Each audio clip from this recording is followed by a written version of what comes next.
Houston's original neighborhood downtown is for everyone, and right now is the perfect time to check out their Market Square Park Farmers Market.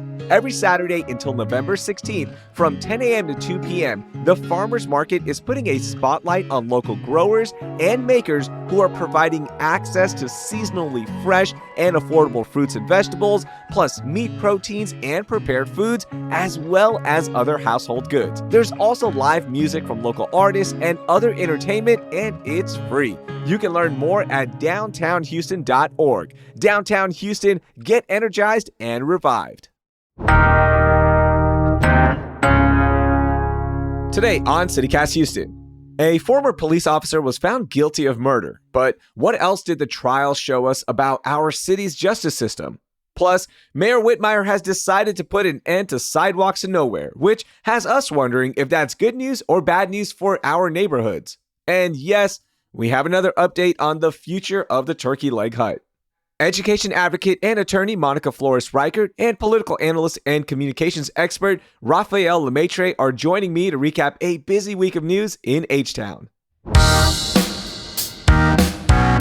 It's Friday, September 27th. I'm Raheel Ramzanali, and here's what Houston's talking about. It is Friday. Monica, good morning. How are you? Good morning. I'm good. How are you, Rafael? I'm doing great. Thanks for inviting me back. Absolutely. And I want to jump into this real quickly. Our Houston Icon bracket, we are down to the finals. Tex-Mex beat Beyonce in the semifinals. So we have Tex-Mex versus the Houston Rodeo. So, Rafael, what is more iconic, the Houston Rodeo or Tex-Mex? Well, first of all, I'm surprised that Tex-Mex beat Beyonce. I wasn't sure anybody could beat Beyonce at anything. But if I had to choose between the two, I would definitely choose the rodeo. There is nothing like it anywhere else in the country. And it's really just the kind of thing where I invite people to come visit me in Houston just to go to the rodeo. It's so much fun to take people during that magical stretch of the year. How about you, Monica? Who's winning this matchup for you? I think it's the rodeo as well. I mean, I'm Latina. Tex-Mex is great. We eat it all the time. But the rodeo is someplace that really celebrates the diversity of our community because just look at the musical acts. You have everything from like rappers to Tejano music to country music. It's a real incredible celebration of our diverse city. And I think that has to be number one. And listeners, you can vote on this finals matchup at houston.citycast.fm. You'll see it right there on the homepage in the best of section. And we want to get your votes. And if you have any thoughts, send us a message on Instagram at CityCast Houston or with the contact info in our show notes. All right, now let's get to our biggest stories of the week. And we've been following the trial of former Houston police officer Gerald Goines for the last 2 weeks. And this week, we got a verdict. The jury found Goines guilty of felony murder for his role in the Harding Street raid in 2019 that led to the murders of Dennis Tuttle and Regina Nicholas. Now, when they delivered the verdict, Goines appeared to say, wow. Monica, Rafael, what was your reaction? I wasn't completely surprised. I thought just following the coverage, it was going that way. I think just generally, it's really, really sad when we have the people who are upholding our criminal justice system who end up with this sort of corruption. One arrest can ruin somebody's life. And it's just really a sad commentary on what happened and what could potentially happen when the wrong people are in charge. Yeah, this is, like Monica said, a sad case. For me, I'm glad that it was finally put in front of a jury so many years after the original incident happened. And I think this is, as tragic a case as this is, it kind of also raises questions about, the due process and how quickly not just survivors of crime and victims of crime have to wait for a verdict, but also those accused. And, I think we really need to get our hands around how to make this type of tragedy come to a conclusion faster so, the community could be at rest in terms of justice being served.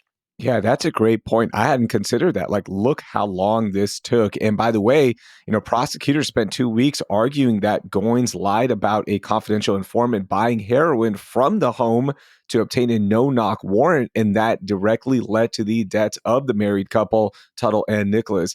During the raid, by the way, no heroin was found, and it's really interesting that Goines' defense attorney never argued that he didn't lie, just that the charges for felony murder were excessive.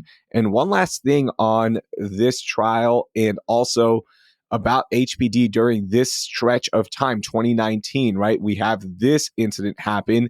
And also during that time, Art Acevedo was in charge of HPD. And that's also when the suspended cases scandal was going on as well. So I bring up Art Acevedo's name every single time. Feels like we forget to bring him up. He was in charge at the time, Monica. No, I agree. It's so many of these things covered several administrations, and I feel like it's this huge boat moving forward that only moves a little bit depending on who's actually at the helm. There's such kind of a bureaucratic institutional way to look at these things that I think needs a real fundamental change. Yeah, and if I could chime in, the one of the things that came out during this trial, which I thought was actually a pretty bombshell allegation, was that Art Acevedo, when he was on the scene, actually asked one of the officers to turn off their body cam. And so, again, this case obviously had some very disturbing details in terms of, lying on search warrants, those types of things. But you have to wonder how many other cases what this is happening in. How many other times are people lying on search warrants, violating the basic civil rights and the constitutional rights of people in our community? So it was a lot of disturbing stuff that came to light. All right, Monica, let's get to your biggest story. What do you got? My biggest story was pretty sad. It was the arrest of 7 HISD students because of the threats that HISD received this week. There has been nationally a rash of threats to schools that have caused, a lot of stress, a lot of safety concerns, and Houston wasn't immune to it. I mean, Houston had a huge rash. They interviewed the FBI agents in the area, and they said they alone have received 30 informant calls about threats. And that doesn't even take into account those coming from the school police and various others. So it's a big deal. From my perspective, it's incredibly sad that these young people are doing such reckless things that have such an incredible impact on their futures.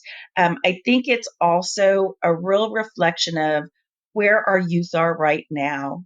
Especially in Houston, when you look back in the past 10 to 12 years, our kids have gone through so much, not only COVID, but things like the freeze that shut down electricity for a week. We've dealt with hurricanes. We've dealt with the derecho. We dealt with a water main break that shut down school for several days. I'm a Gen Xer, and I would pray every day that we would have a school day off for weather or something, just one. And I think in my entire K through 12 career, there were maybe 2 days that we had off because of light snow.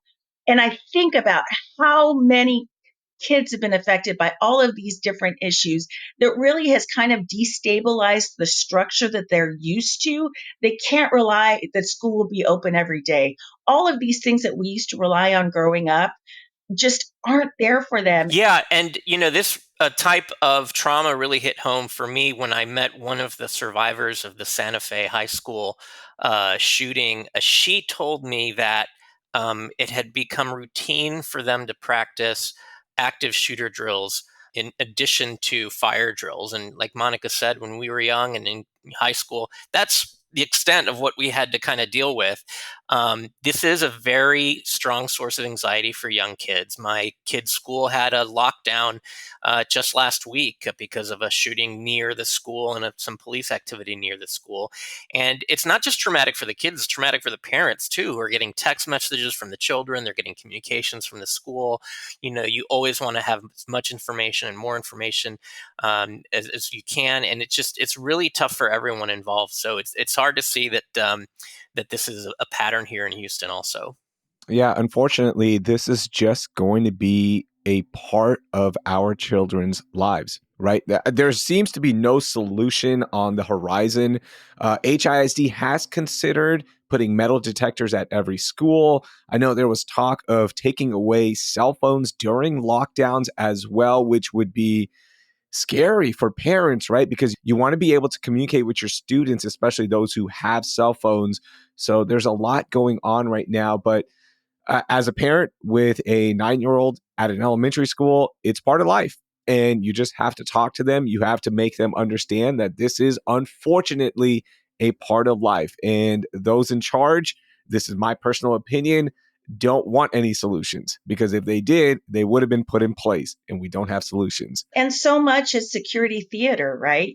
Have metal detectors ever really changed anything for everyone? I think we need to be careful before we do the expense and the effort of doing something like that, if it's really ever going to change things. I mean, these kids have dealt with an actual school shooting in our country probably every month. This isn't just a fear, it's a reality that they have to deal with. And I can't imagine what they're going through growing up, because I know it's stressful for me as a parent. I think it's great that students are starting to take action on their own. At my kid's school, just a week before the lockdown drill, there was a new Students Demand Action chapter that began, and I was talking to one of the kids that started the chapter at their school. I asked how many members they had, and they said they had 51 members, which I thought was an incredible number of students already involved in a brand new chapter of Students Demand Action. So I think kids are seeing what's happening, and I think that we have to put a lot of faith in the next generation to help address these challenges, because I think our generation has failed them. Rafael, let's get to your biggest story. What is it for you? Well, there's been a ceasefire in the war on sidewalks here in Houston, it seems.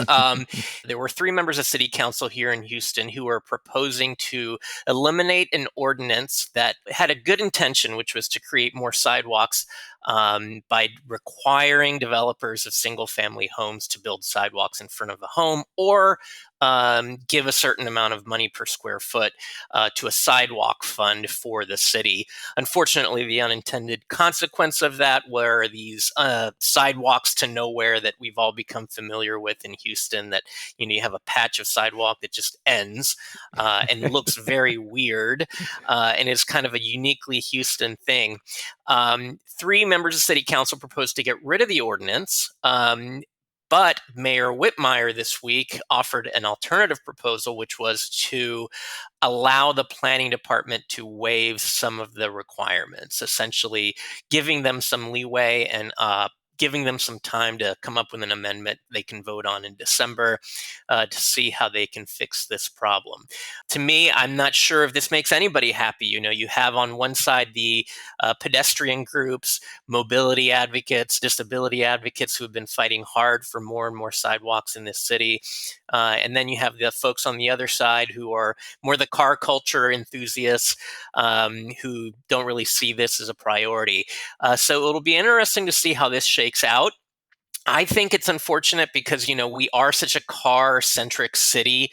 The least I think we can do and the least I think we can demand from our local officials is that we have some basic infrastructure to walk to the local store or have the kids go to the school or go to church without having to fear being run over, or even just having the kind of impending threat of fast cars constantly next to you. This has clearly become a big political issue for Mayor Whitmire. It was one of the first things he did when he came to office, was take a new look at some of these pedestrian safety crossings and projects that the city had been funding for years during the Mayor Turner administration. So we'll see what happens. I drive by a street on Little York every single day that has parents taking their kids to school, and there is not a sidewalk in sight.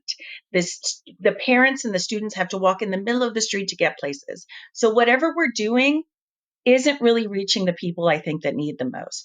Accessibility is important, but when we make rules and regulations and any sort of policy, it has to make sense.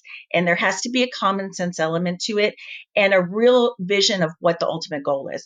I used to work in elections and did a lot of ADA accessibility with regard to election locations, polling locations, and taken at its most extreme, I will tell you, many small Black churches, places that have been so critical to the vote, would be excluded as polling places because of potential ADA violations. I think that accessibility is important, but with all policy and regulation, there has to be a common sense element to it, because this blanket kind of laying down the law everywhere just wasn't working. It's interesting to me that how the political fault lines have fallen on this issue. You have, generally speaking, those who are less inclined to support the sidewalks are the car culture folks who live in the suburbs, maybe are more politically conservative, versus, the folks who live closer inside the city who would presumably stand to benefit from more sidewalks and being more kind of on the progressive side. But if you think about it, the reason we have a car culture in Houston and in a lot of other major American cities is because in the 50s, you had cities essentially designed around the car. And if you think about it, that was kind of like the woke social engineering that I think many conservatives would oppose today. And I think the folks advocating for sidewalks, they want it because it's family friendly. It's safer for public safety, all sorts of reasons. And so it's interesting to see how these political fault lines have changed over time. I think if we were in the 50s, I think maybe they would even be reversed.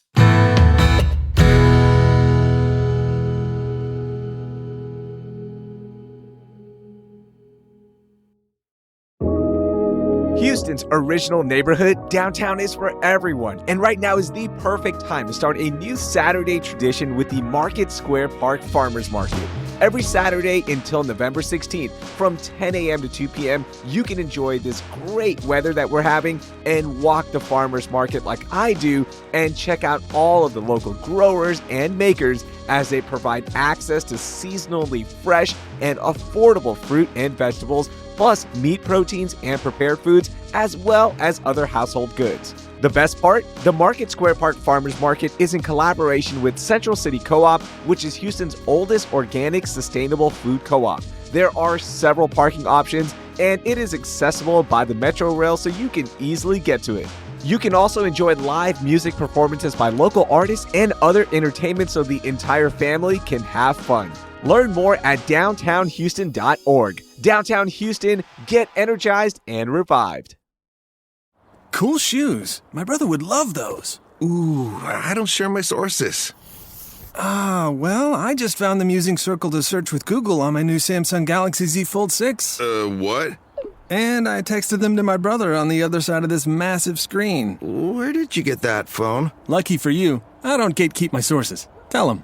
Get your own Galaxy Z Fold 6 now at Samsung.com. Requires internet connection. Results may vary by uniqueness, clarity, and framing of circled image and related factors. All right, y'all, let's get to our most overlooked story of the week. Monica, kick things off. I am so excited about this. There is a former opera singer named Jorge Garza that created the Segundo Barrio Children's Choir in 2021. There was a story about it in the Chronicle, and it's such a beautiful story. He started this choir. It now helps educate 100 students in musical education. I think this is an incredible story, especially during Hispanic Heritage Month. And I'll tell you my experience. I would sing in mariachis growing up in San Antonio. There was a school program. And the things it exposes you to that you would not otherwise be exposed to is incredible. Even just taking the group somewhere to sing. I remember singing on the Riverwalk in San Antonio out there. And so many of our underserved community, their world revolves around a few blocks from their home. If they don't see it a few blocks from their home, they're just not exposed to it. And it's just such a beautiful opportunity that this former opera singer came and is really enriching the lives of these students. And I think it needs all the attention because it's a wonderful, wonderful story. And so beautiful. I would love to see 5 years, 10 years from now, the kids who are participating in this program, like where they are. If there's a kid that just found the spark in his or her life from this program, and do they pursue a career in music or the arts? Because that's where it starts, is programs like these. I love that story. I grew up in South Florida, and as a Colombian American, I was born in the United States. And so I had that same kind of push and shove about the cultural identity, like was I Colombian, was I American? And benefiting from a program like that is great because it helps you kind of stay in touch with your roots. So I think it's a beautiful thing. When I was a kid, we only really had sidewalks to play with.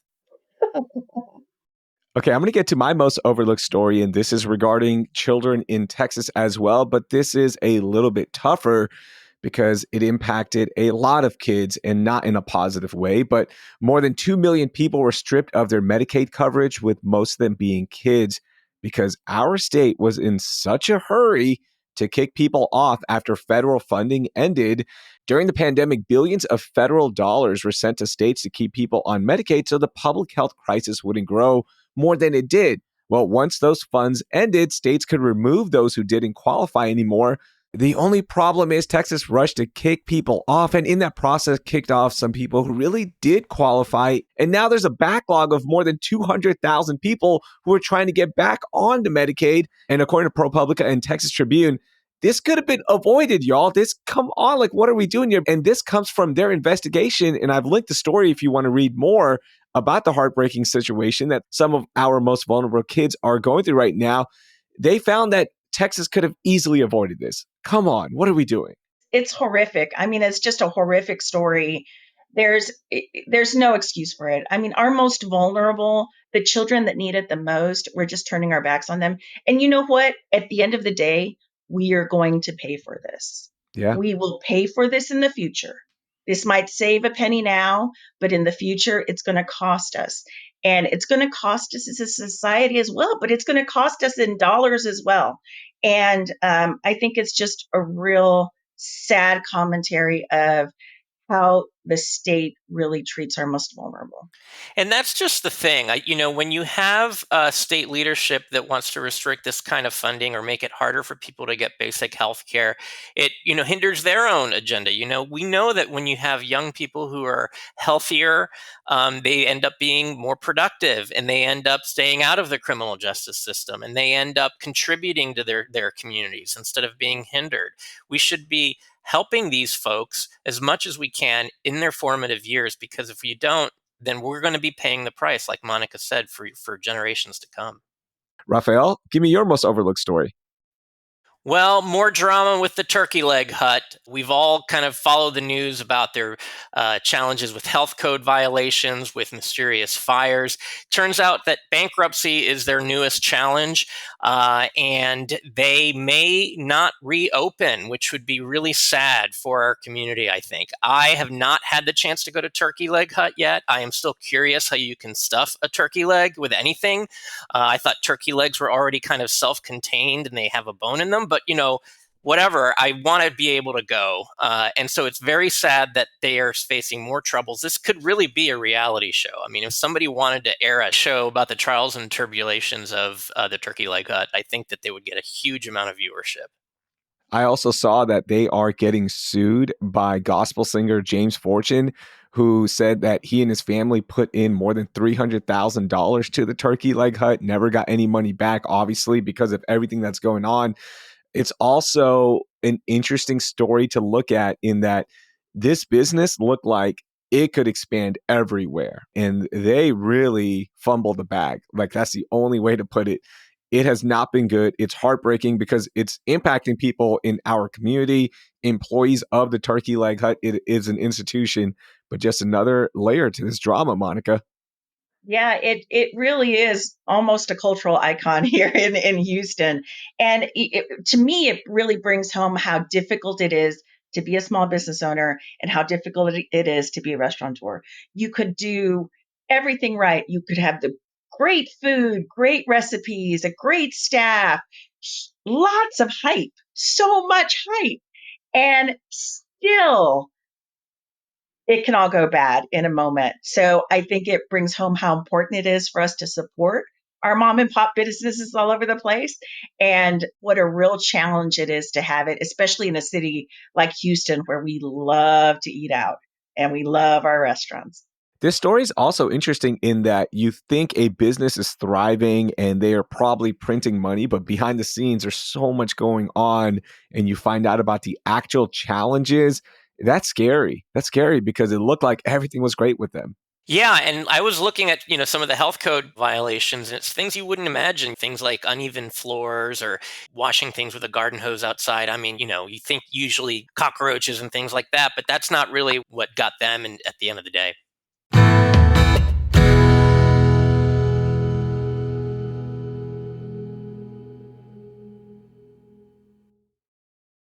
Newsflash, you can lose weight like a celebrity without being a celebrity. New Glucotrim from GNC delivers serious results with a proven formula that features ingredients derived from nature, like berberine. And the best part? You don't need a crazy expensive prescription.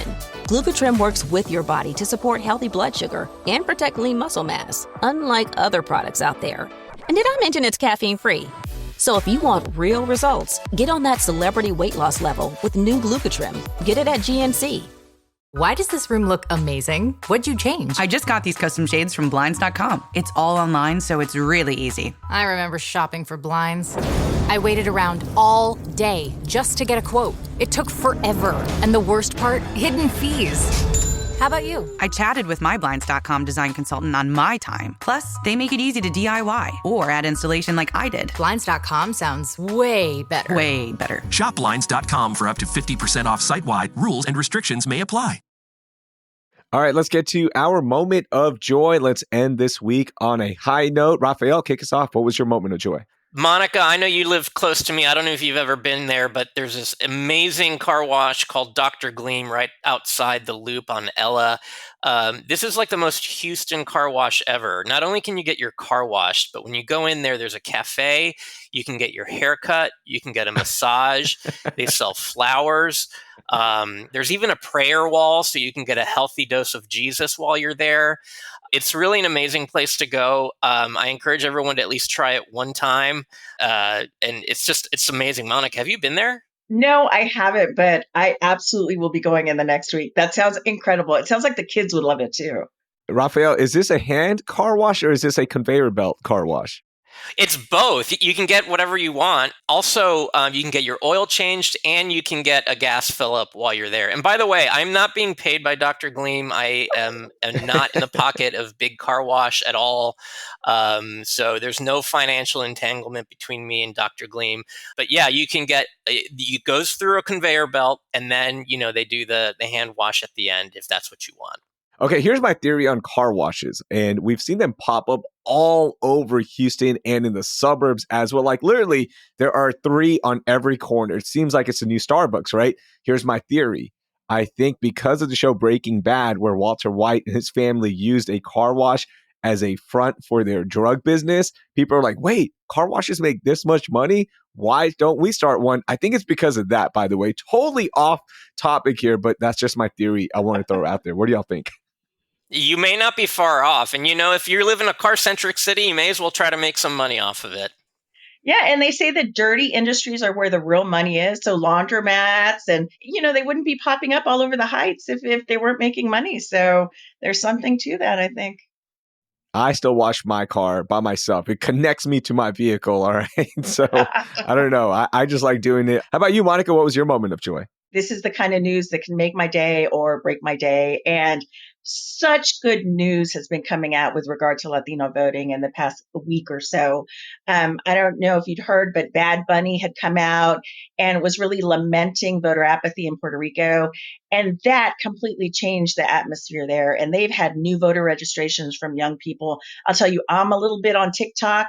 My most popular TikTok was a TikTok celebrating that Bad Bunny was talking about those issues, because that really, for some reason, really resonates with people, really resonates with Latinos. There are a couple of other numbers that came out the past week. There's a study by a group called BSP that said 9 in 10 Latinos in the United States were intending to vote. That is incredible. Yes, it's probably unlikely. When somebody stops you on the street and asks you if you're going to vote, it's easier probably to say yes, and you want to say yes. But just the enthusiasm behind those numbers with regard to a community that is historically underperformed with regard to voting is very exciting. And the second number I wanted to bring out was they said that 1 in 4 Texas Latinos are voting for the first time in this election. So, for years, they have called the Latino vote the sleeping giant.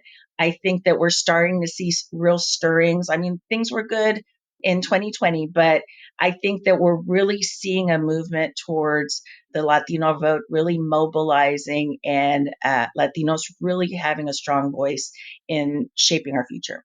Yeah, I think, the Latino vote is a sleeping giant. And I think it's important for anybody running for office that for them to realize that, they're not a monolith. They are very diverse, even here in Houston. Venezuelan Americans, Colombian Americans, Mexican Americans, they all come from different backgrounds, different experiences politically in previous generations in their home countries. And so different things are going to appeal to them in different ways. And so you cannot just treat them as a single monolith in terms of one set of ideologies. So I'm very excited that more and more are voting and are getting involved in our democracy. Love seeing that. Shout out to my boy Bad Bunny, one of my favorite artists. Good job. Keep up the great work. And I will end things with my moment of joy, and it's regarding our Houston Astros. Are back in the playoffs. They have clinched their 4th straight American League West title. And it was hard this year. They fell behind to start the season, but they turned it around. And the reason this is my moment of joy is because we're spoiled here in Houston with the Astros and this incredible run they've been on since 2017, where they have played in the ALCS, and that's that series right before the World Series, in 7 straight years. So let's appreciate this stretch, because at some point it will end, and that's not going to be fun. But as of right now, they're still good. They're in the playoffs. And by the way, their first playoff game will be in the wild card round on October 1st. So let's send some love to our Astros. I see jerseys all over already. We're getting into that moment, and hopefully they make a deep run here. Rafael, Monica, thank you so much for joining us. That was a lot of fun, and have a great weekend. Thanks. Thank you. You too. That was Monica Flores Richart and Rafael Lemaitre. You can find all the stories we discussed in our show notes. Before we go, a big thank you to everyone for helping us grow CityCast Houston. If you shared an episode this week with your friends and family, or left us a review and rating, I want to send a big thank you to you. And if you haven't done the above, please do it before the weekend hits. You can also subscribe to our daily newsletter, Hey Houston, for even more Houston news and happenings. That will do it for this week here on CityCast Houston. Our producers this week were Zoe Culkin and Carleon Jones. Our news editors are Adrian Gonzalez and Brooke Lewis. Our executive producer is Laura Isensee, and I'm your host, Raheel Ramzanali. Our music is by the band All the Kimonos. We'll be back on Monday with a look at how Trump has changed the local Republican Party.